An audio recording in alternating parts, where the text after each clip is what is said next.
Hello and welcome back to the channel HardReset.Info, and today I will show you how to re-download TikTok. So it's very simple. All you should do is here on your home page, find your TikTok application icon and hold and press it like this. And here you see at the top, remove app. And now you should submit your decision by tapping delete application, but I will not do it because I don't want to delete it. And then when you delete your TikTok application, go to App Store, then enter search section at the bottom, and then at the top you see search bar.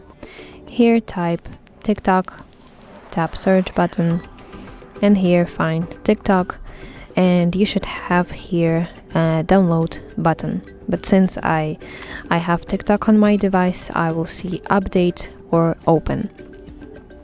And simply tap download, and that's how you can re-download TikTok. That's it. I hope this video helps, and if so, please leave a thumbs up and please consider subscribing to our channel. See you soon. Bye bye.